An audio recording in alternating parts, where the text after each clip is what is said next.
Welcome, everyone. Thank you so much for joining us.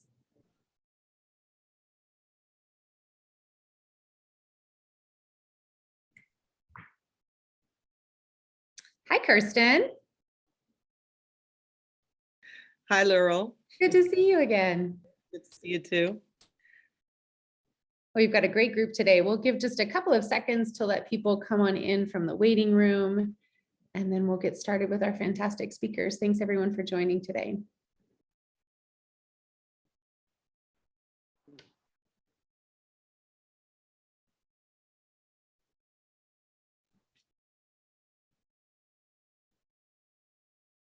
All righty. We'll have people joining us as we go ahead and get started, but I'm going to start us off by welcoming everyone in our community for joining us today. Thank you so much for your interest in understanding how to raise a happy whole child. As a parent myself, I can completely understand why this would be of interest to parents. Also, as educators, we all know how much we care about our children as whole human beings. So looking forward to the information we'll receive from our presenters today, really looking forward to our conversation that we'll have at the end as well. So a couple of tech points to talk to as we go into this conversation. I am Lural Ramírez. I'm the head of school here at UWC Thailand, and I'm very privileged to be hosting all of our webinar series throughout the year.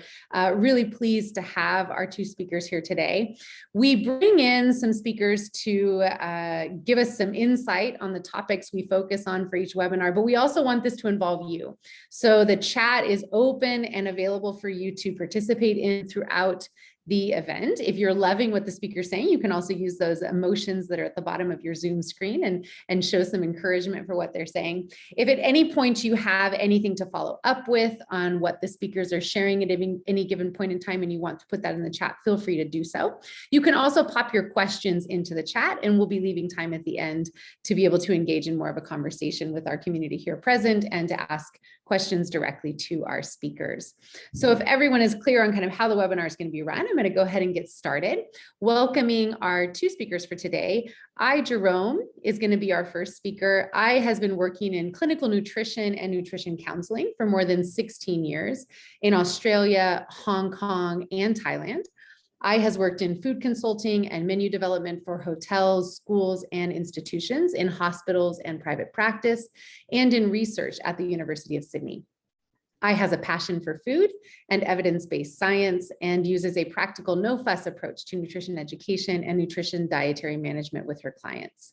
A mother of three, is very busy and works with private clients specializing in eating disorders, food intolerance and IBS, women's health and family nutrition, and chronic disease management such as diabetes and heart disease. She's got several accreditations and educational experiences, including being an accredited practicing dietitian and a professional member of the Dietitians of Australia. And she has a Master's of Science in Nutrition and Dietetics from the University of Sydney and a postgraduate diploma of psychology that she's currently working on at Monash University. Following I's presentation, we're going to be really pleased to welcome Kelsey Petersen, who is UWC Thailand school counselor. Kelsey is one of our counselors in our counseling team. Originally from Minneapolis, Minnesota in the United States, Kelsey has a bachelor's degree in psychology and sociology from Luther College and a master's in school counseling from St. Cloud State University. Kelsey began her counseling career in the state of Minnesota, where she worked between two primary schools for a year before she moved her school counseling career abroad. Kelsey's worked at American Pacific International School in Chiang Mai, Thailand for 3 years before coming down to beautiful Phuket to join the UWC Thailand community. Kelsey's professional interests include emotion coaching, nonviolent crisis intervention, and mental health first aid. And she's passionate about supporting students' social and emotional needs and helping them build the skills they need to thrive. So welcome welcome Kelsey, welcome to all of our participants. And we're going to start with right now. Thank you. I'm going to share my screen. Oops. I might need to be not disabled from sharing my screen.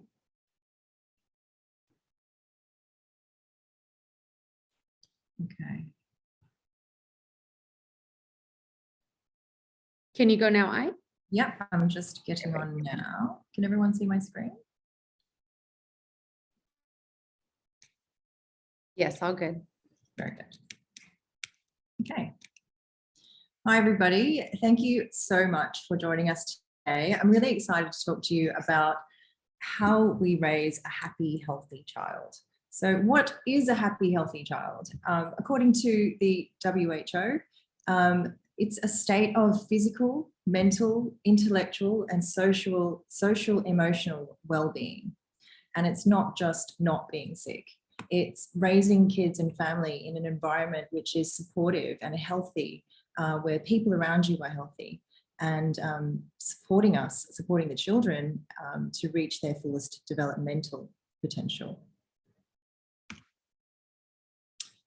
And this is what it looks like. It means that, you know, having access to clean air, clean water, sunshine, safe housing, healthy food, being in a supportive social and psychosocial environment, which is, you know, the people at home, people at school, your friends, your peers, your teachers, and all of the people that are around you, your family. So I often get asked from my friends, from my family, and of course my clients, what should my child be eating? I just can't get them to eat. And I try to tell my clients that it's very similar to what I say to my athletes. Preparing your children for your day is like preparing an athlete for their next event. So if their next event is the 100-meter hurdles, what kind of fuel do they need? How far away is the event? What kind of sport is it? So what is the event? Is it going to be a math class, a math test? Is it full day of school? Is it finishing school and going off to football training?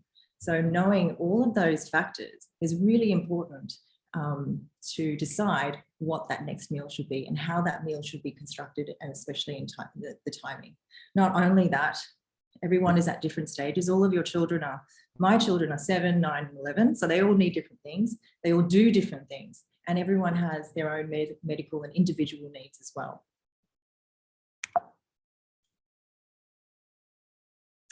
So what you eat affects your mood, how you grow and develop, and also your performance.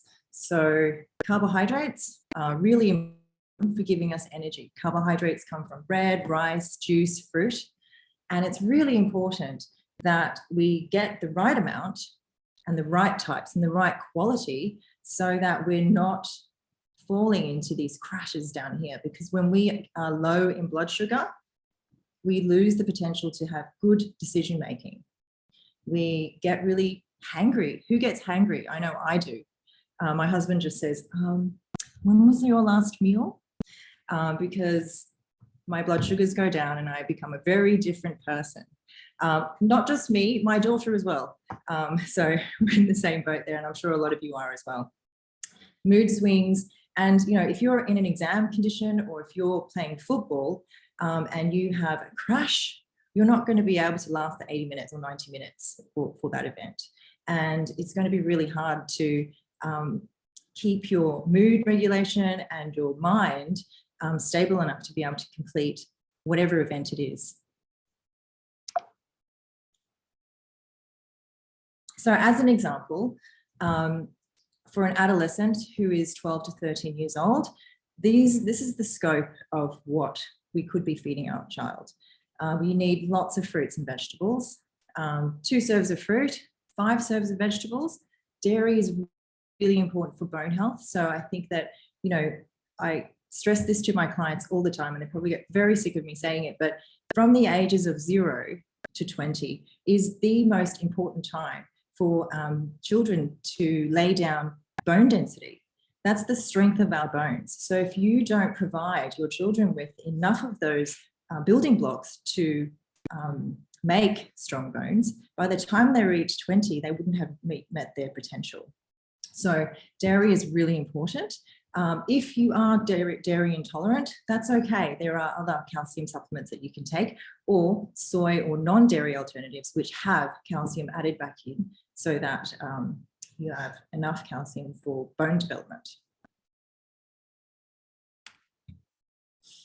One of the parents asked about snacks. Snacks to me are so important. It's an opportunity to nourish. And if you look at your child's day or even your own day and you think about what's your next event, Muchunga knows I went and got my pre-event snack just now. I had to go and get a smoothie because I had my lunch a few hours ago. And I know I'm doing a presentation for the next hour. So I needed to make sure that I had some protein, I had some carbohydrate to get me through so I don't have my crash and get hangry on this call. And the same goes for kids. And the thing about kids is they're smaller than us. They have smaller bellies. So their capacity to hold food and to store energy is less than us. And also mood regulation is very different. So snacks are really important. So use them as an opportunity. I say make every mouthful count. And if you can, think about it. Think about if you can give them some, have they had enough dairy or calcium that day? Should that snack be berry yogurt smoothie?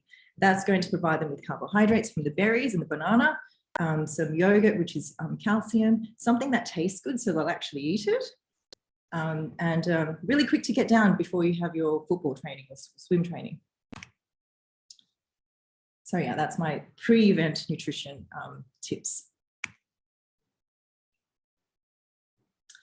That's all well and good, but how do I get my kids to do it? $1 million question.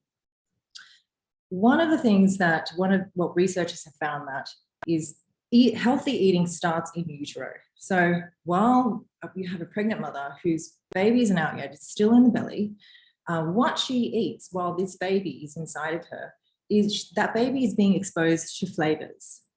And those flavors, that exposure carries through when they're born. So if you ate lots of garlic and spice when you were pregnant, your child will be less adverse to eating those types of foods when they start solids and have family meals with you growing up. So there was a very interesting research project, which was they fed pregnant mums garlic during their pregnancy.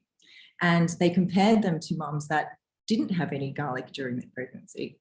And when the babies were born, they gave the babies milk, which was infused with garlic, and wanted to find out whether or not the babies would be adverse to drinking this bottle of milk.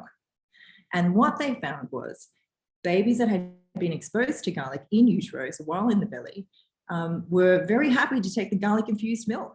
But babies that didn't have garlic when they were in utero refused milk. So it's all about exposure. And once the baby does come out and start solid, and then throughout the lifespan, continuing to expose the child to different sensory experiences. So textures, flavors, colors, all of those things are really important from the day dot.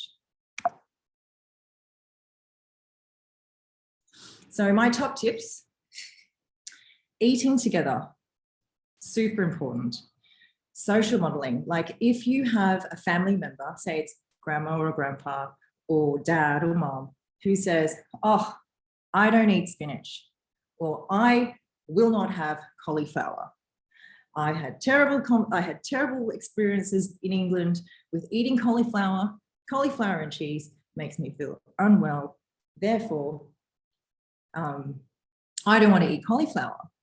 Then the child that is exposed to negative talk about food and sees their parents being fussy about their food or being particular or selective about their food, they then, because that's all they know, they then copy their social models. Another thing that's really important is having structure. So if a child knows that when they finish school or when they get home, there will be a healthy meal or a delicious, nourishing meal at home waiting for them, they're less likely to snack. Also, if they come home and they are hungry, nothing's ready, but if they open the fridge and there is a nice, inviting snack to have that's been prepared, then they won't reach for that bag of chips or whatever it is that they can grab on the way home.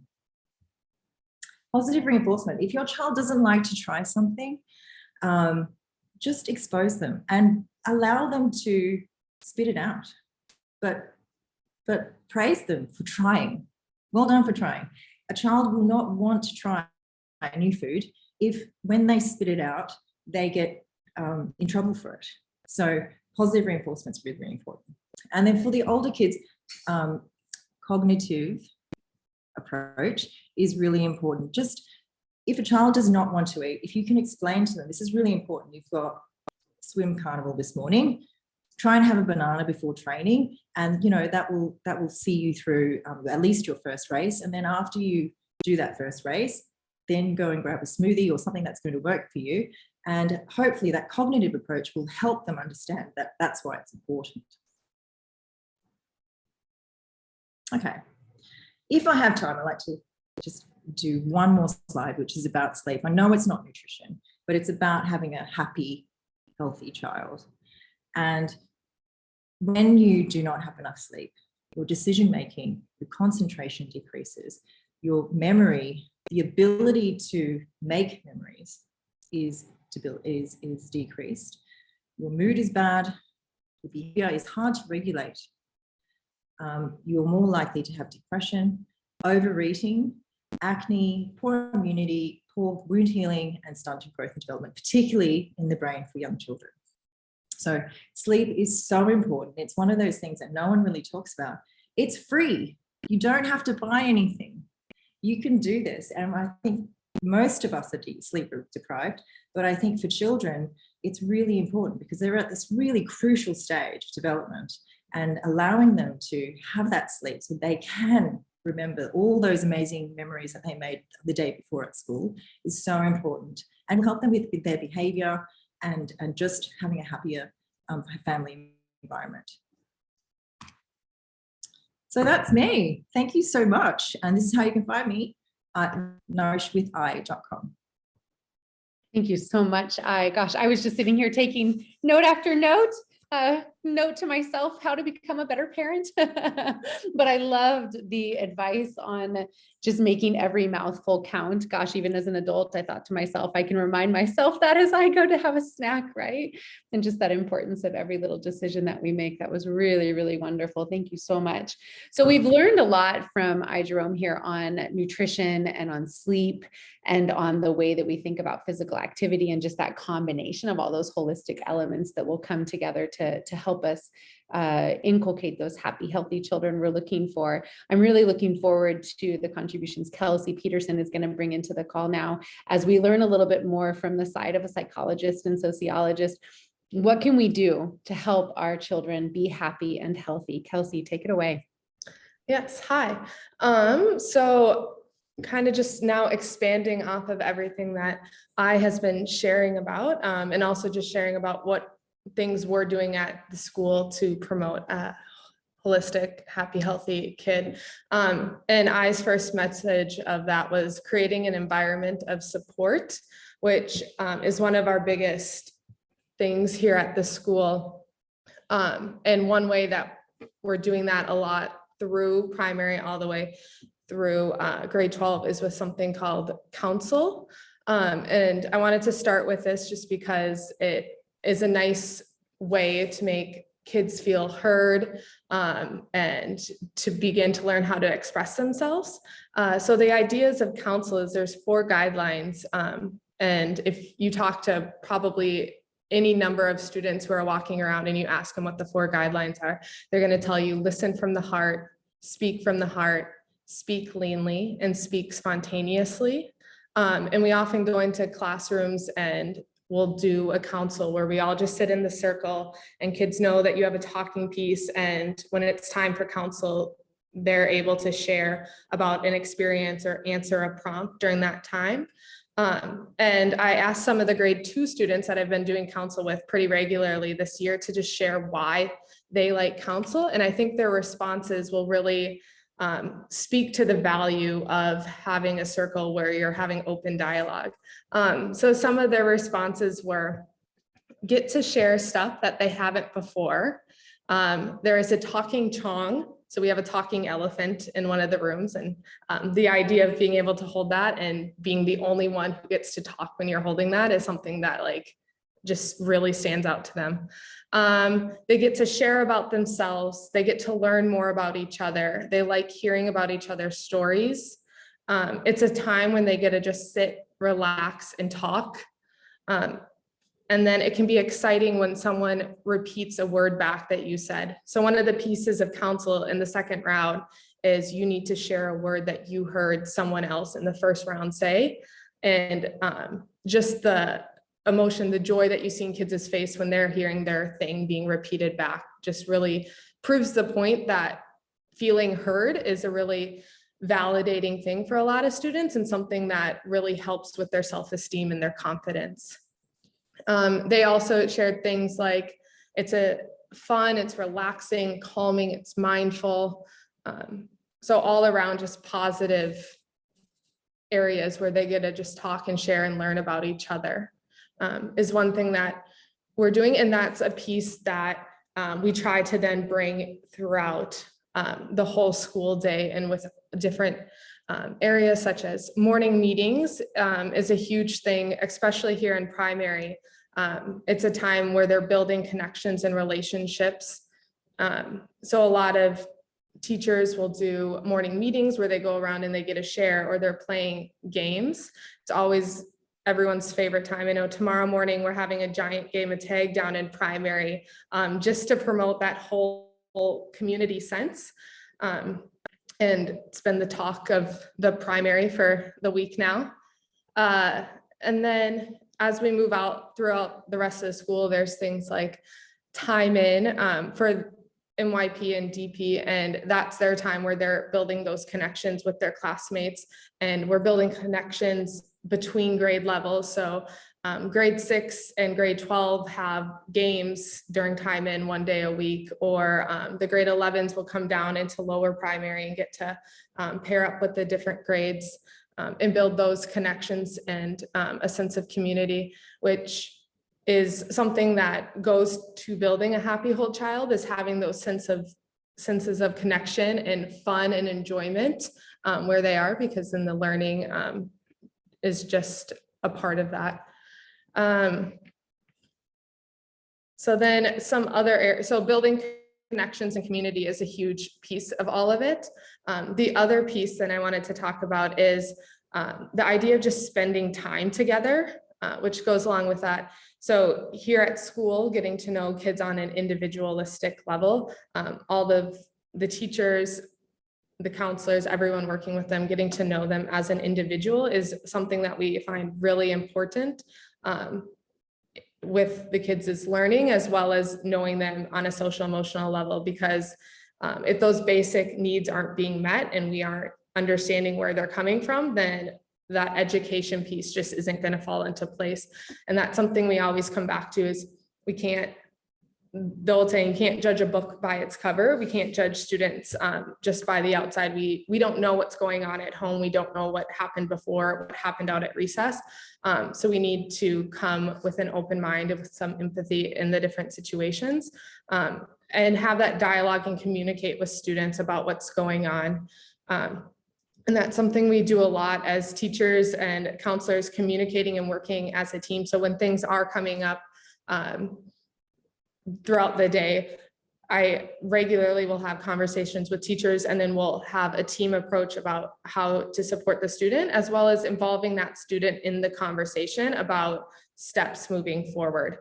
So one thing is very student-centered, and throughout their growth process, as they're growing as a student, as they're faced with adversity in their learning, how can they take charge of that, and how can we just be there as that support for them? So with a situation with a student this week is when we met with them, the student was able to communicate with me, then they went and communicated with the teacher, and then the student decided that they wanted us to all meet together as a group. And then the student chose how they wanted to solve their problem moving forward.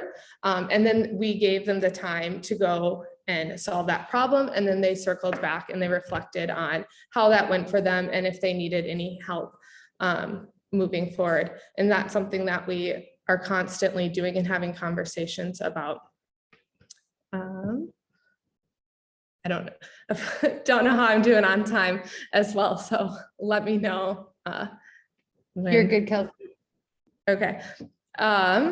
So that is working with students individually. And then I think another big area, and a lot of this is, and what I was talking about is with children. And I think a lot of times we think about primary.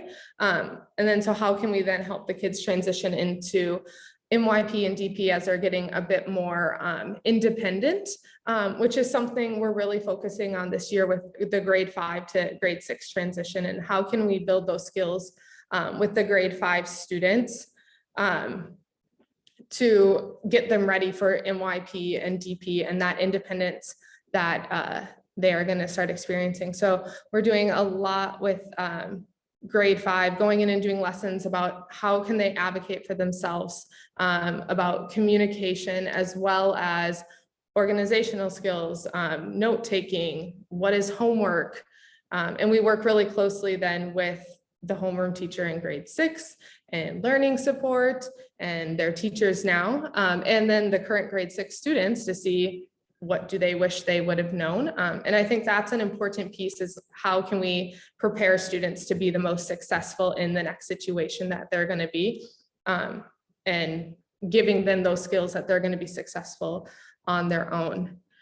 And then as we move into MYP and DP, we continue to work with social and emotional learning throughout their homeroom lessons, and tracking like that growth and the progress and how effective it is through the lessons that they're doing, and getting feedback from the students about what they are enjoying, if the lessons they're learning are actually applicable to their life, and are they actually taking those skills that they're learning in class and then applying it into their life.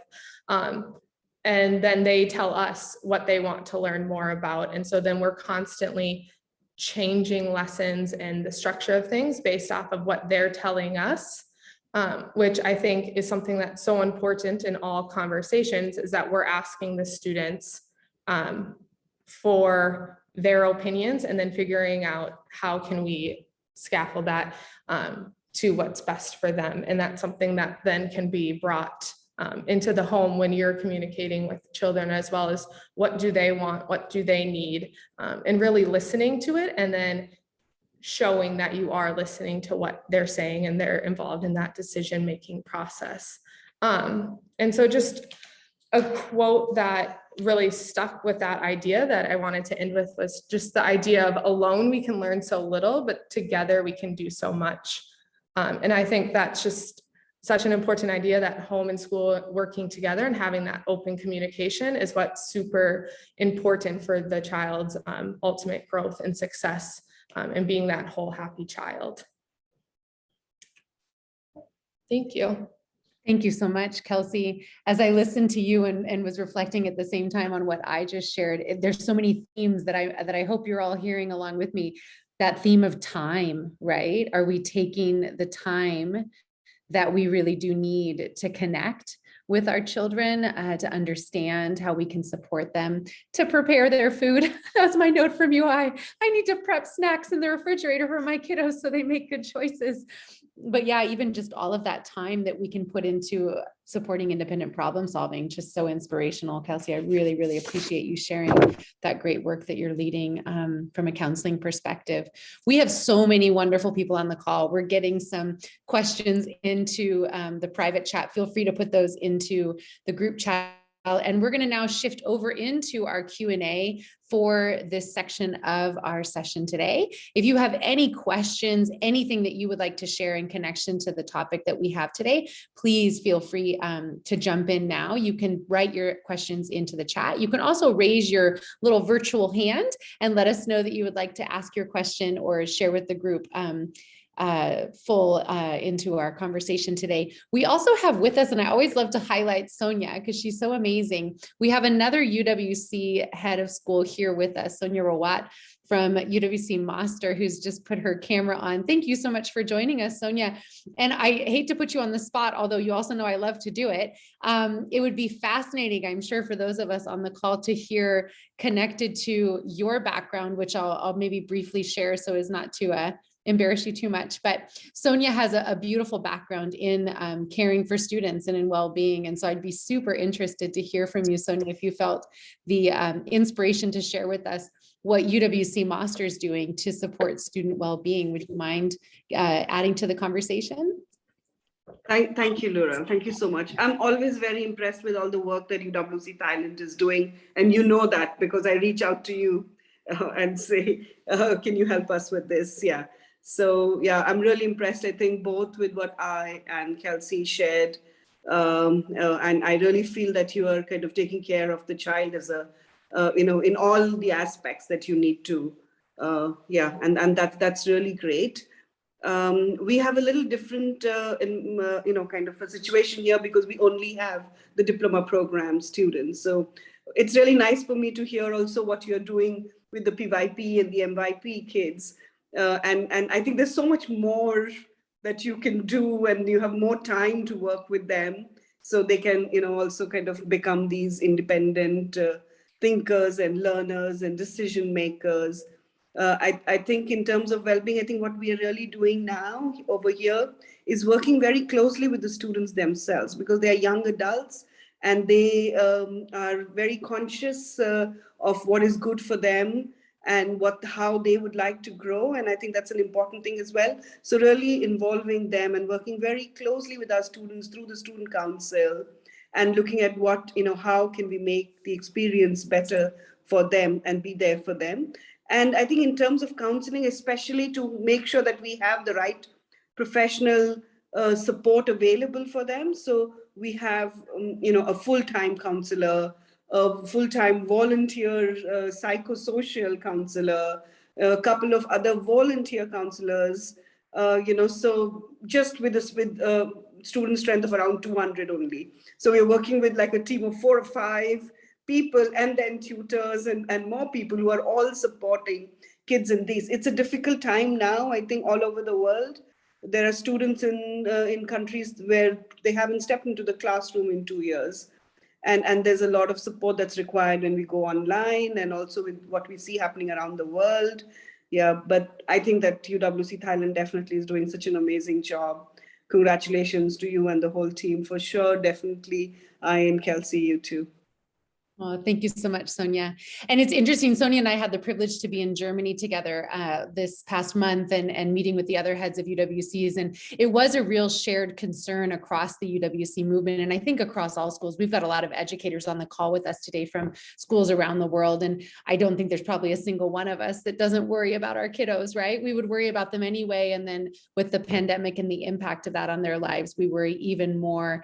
And so it's interesting to hear all of these different strategies and to kind of get inspired by what you might be able to bring back to your campus, or if you're here as a parent, the kind of school you might be looking for your child. And I just echo what you've said, Sonia, that it just takes a village, doesn't it? I feel like this day and age, we're just looking for more and more support. Mental health first aid is something that that I had mentioned in Kelsey's bio, and gosh, is that a wonderful thing as well. Sonia and I had a great conversation about mental health first aid and getting training for staff. And so if that's not something you're currently doing on your campuses, maybe a nice resource as well to consider.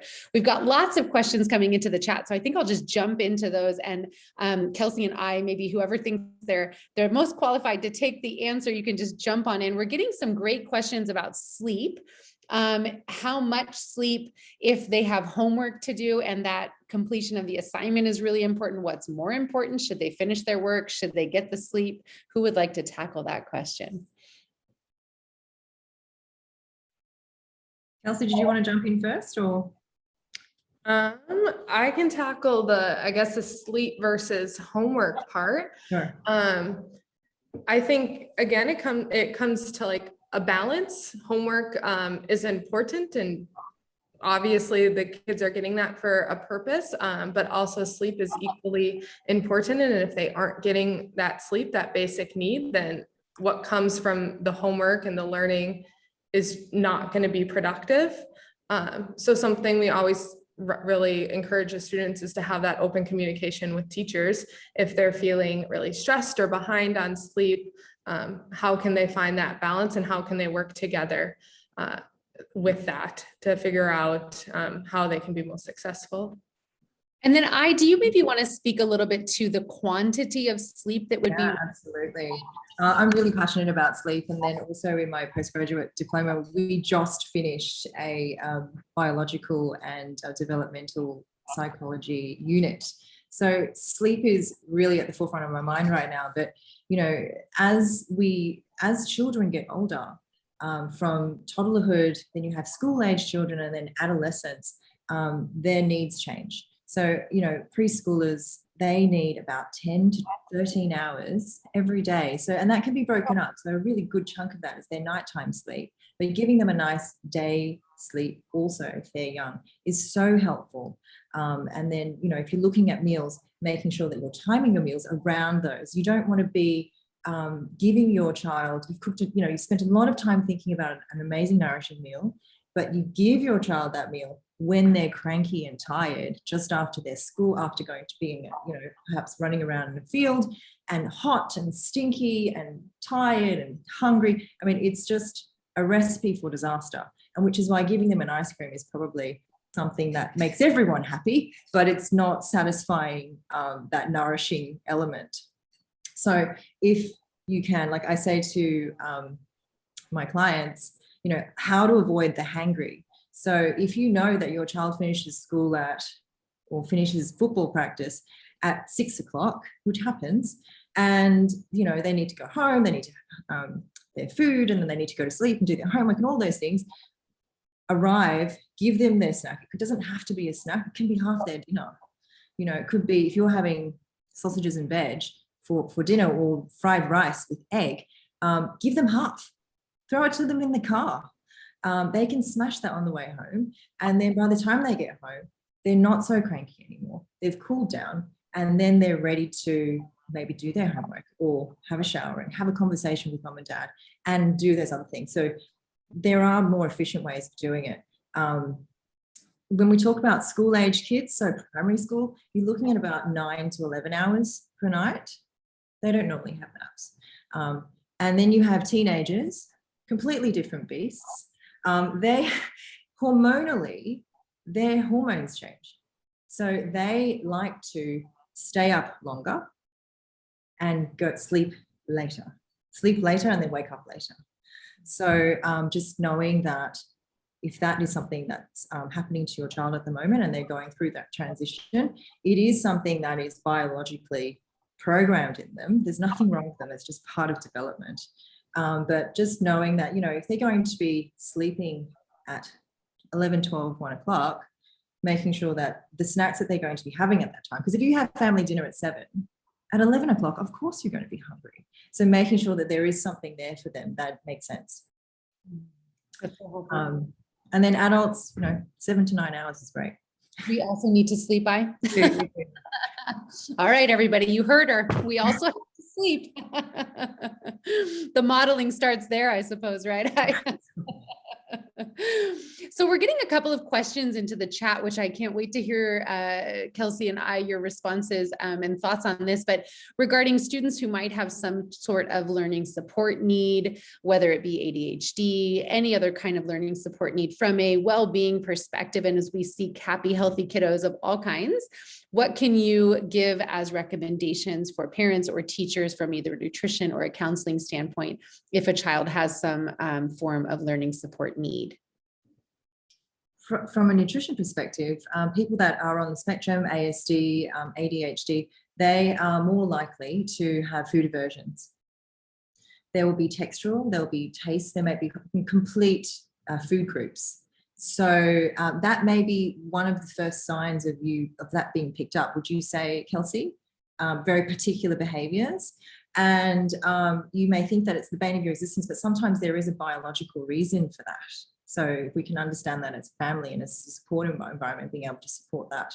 And then if I was working with a client like that, we would work through those, we're looking at exposure, looking at a positive environment, because it's very stressful for a family to have a very selective eater, you know, especially if you're spending a lot of time trying to prepare an amazing meal for them and it just ends up in tears and fights and shouting and all of that. So working through those problems and just finding ways. And I find pairing foods. So if they like carbohydrates, Kirsten in the chat said her child likes carbs and prefers them. So if the child likes to have carbs, then having the carbs that they like, but then pairing it with something that's perhaps new, but not giving them a negative connotation. But just try it. Put it in your mouth. What does it taste like? What does it feel like? What does it smell like? Having those sensory mindful eating, which is what we do here at UWC Thailand, is one of those steps towards eating. You may not eat it for 3 weeks, and that's okay. We work through that. Yeah, and I think off of that, like from the counseling perspective, like I was saying, you're not forcing or telling the student, your child, what to do, but you're communicating and working with them. So being honest and having conversations about what do they enjoy, what do they like, and then how can you navigate this together. I think a lot of times with ADHD or ASD or anything, there's such a negative connotation, but if we can be honest and open with the kids, then that helps with their self-identity as well, and then their confidence. And so it's not the idea like, oh, I'm a bad kid or there's something wrong with me, but like, I understand that my brain works a little bit different. I need to do this instead, or these are things that work for me. So if you're starting those conversations young, then they're able to like build that sense of self from a younger age, and able to advocate for themselves as they move on and grow. Thank you, Kelsey. A follow-up on this same topic, from a nutritionist perspective, what do you think about medication for ADHD as opposed to a nutritional solution?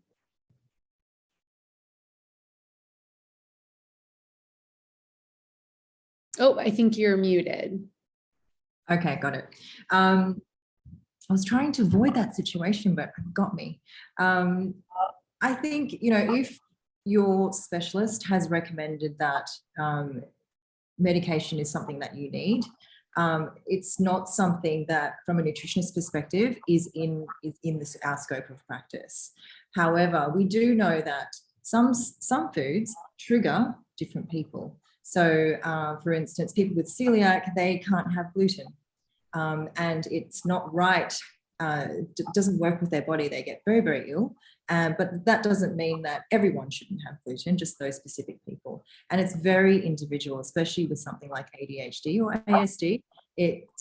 Some foods can trigger. So for some people, it could be glutamates, and doing an elimination process can help with that, but making sure that you have the right clinician to support you through that, because putting them on a very strict elimination diet can put you at risk for lots of nutritional deficiencies. And it is a testing diet. It's not a forever diet. And the idea is that you go through a phase, and it's not easy, to find out what foods trigger you or trigger your child, and seeing what levels at what times. And the thing is, it changes with every age and stage of development. Even as an adult, when I was pregnant, I suddenly became sensitive to MSG as a Chinese woman. That was very strange for me. But as your child grows, and when they have growth spurts or hormonal surges, that can change as well. So very individual, and just keep seeing your clinicians and making sure that you're seeing evidence-based practitioners to help you and support you through that. Yeah, it's so helpful. Thank you so much for that. Whoops. So we've got another question here in the chat that maybe, Kelsey, you would like to be able to address. There are some questions about specifically social, emotional, personal reflection. So if we're looking for someone to be able to develop in their growth from a social, emotional sense as a child, do we have structures in place here at UWC Thailand to help them have a personal reflection experience as they go through social, emotional growth? Yeah. I think in primary, it's a constant conversation that they're having with teachers as they work through their learner profiles and the ATLs, and teachers and them are constantly setting their goals and reflecting on those goals throughout. As they move into MYP and DP, we have a wellness wheel where we're constantly having them reflect back about where they are on this wellness wheel. And there's I'm probably going to mess up how many points of the wheel there are, but it goes through things about like, are you feeling connected with others? Where's your sleep at? Where's your nutrition at? Just a whole range of like that holistic view, and they can constantly move kind of where they feel like they are along that, as well as we have a survey for MYP and DP students in the SELM about how they feel like they are growing in our 3 goal areas for our SELM homeroom lessons. And it's, do you feel like you have the knowledge? Do you feel like you're putting this into action? And so we have the kids take the survey at the beginning of the year, and then we have them also take it at the end of the year, just so that they can track their progress. And then they take it every year as they move up. So we're just seeing first, like, are we being effective in how we're sharing this information with students? But then they also have the option to add their email if they want to track their own progress as well, and to be able to reflect on their growth in all of those areas. Wonderful, Kelsey. Thank you so much. We have a great comment in the chat from BW. And the question really comes to values. So if we've got a lot of responsibility that's shared between school and parents for the different values and beliefs and history and culture that a student might come to be, right, and to have as a part of who they are, where do we see that role as a school? Who has the role of inculcating those values and in kind of helping children to understand their own personal beliefs, whether it's about Christmas, gender, culture, history? Who wants to tackle that question? I guess I can.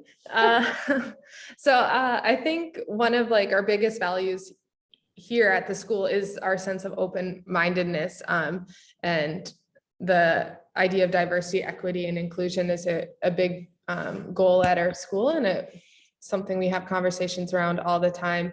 And so I think this plays into it nicely. And of course, families are the ones establishing those values and those cultures and traditions. And then we just really promote kids sharing about their own cultures and then coming into the conversation with an open mind and no judgment, and just being really willing to learn and listen about each other. And I think that's the school's role, is just helping facilitate those open conversations where the kids are feeling like they can trust the environment that they're in and they're not being judged for their opinions and views. Yeah, thank you for that. And it makes me think, we were just chatting about our grade 11 and 12 students. If you're new to the UWC movement, you may or may not know that our grade 11 and 12 students come to us from all over the world through a very complex process of nomination. And so they join us from quite literally pretty much every country around the world, which creates a deliberate diversity that is just kind of unheard of at other schools, and a lot of opportunity for exactly what Kelsey was just describing, which is a lot of really non-judgmental thinking and understanding, which is such a beautiful aspect of a UWC. And I'm sure Sonia's got story after story at UWC Master of experiences with facilitating students' understanding of themselves and of others. And we have those as well here. I think what's especially beautiful about a UWC that's a nursery to grade 12 is that you don't have to wait for grade 11 to be able to start to provide that opportunity for your child. You can come on in at any age and be able to benefit from that opportunity to have so much diversity around you and so many different perspectives, which is really beautiful. But I appreciate the question so much. And I'm sorry, I don't know your full name, but BW, because it is such a delicate balance, isn't it, between understanding, respecting, and learning from others, but then also having a personal identity and understanding, who am I and what is my story and what does my family believe and what context culturally do I come from? How is that similar or dissimilar from my peers, is just such a fascinating exploration, I think, for children to be able to go through. And the facilitation on the part of the school of that process is a really delicate and important process to follow. Did you want to add anything in? Yeah, I mean, I think going back to exposing your children to lots of different sensory tastes and flavors. One of my favorite events at UWC Thailand is Multicultural Day. And this is where we celebrate, like, we had so many cultures of the school, and me being a foodie and just loving food, everyone brings this dish, and there is this amazing buzz when moms and parents and families prepare their favorite dish from their family, and they bring it to school and showcase it. And then it's almost like a competition of who's making the best food, and it's really fun, and everyone just crowds around the food and wants to sample every single thing. And it's just delightful that people are so interested in other people's cultures. They may not have tried it before. It's completely different flavor. I've never been exposed to so much Russian food before. Coming from Australia, I just haven't had that much exposure, but those multicultural days, that's when I get to see and, oh, wow, that's amazing. That's what that is. And I think that's really beautiful, and especially great for people with perhaps ADHD or ASD to be able to have that exposure, or somebody who's very selective, and even just taking a little bit and just smelling it or seeing it. That's another exposure that opens your mind. Thank you so much for that, and thank you, Carlos, for dropping into the chat there a video that you're saying has worked well for you and the teenagers you work with. Thank you for contributing.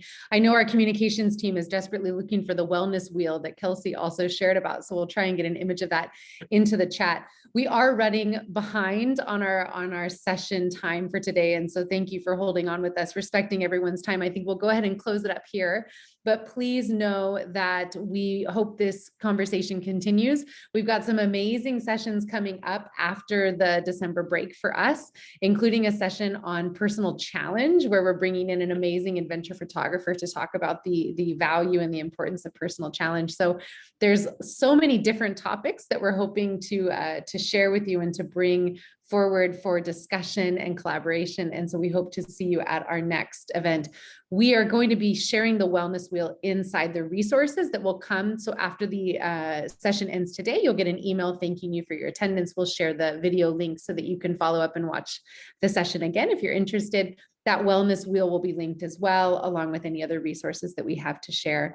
Huge appreciation to everyone for joining us today. Thank you again. Jerome from Nourish with and Kelsey Petersen, one of our school counselors here at UWC Thailand. Thank you, Sonia Rawat from UWC Master, and everyone else who has joined us here today. We really appreciate your time and appreciate you having interest in our school. We'll see you next time for our next session. Thanks so much. Bye, everyone.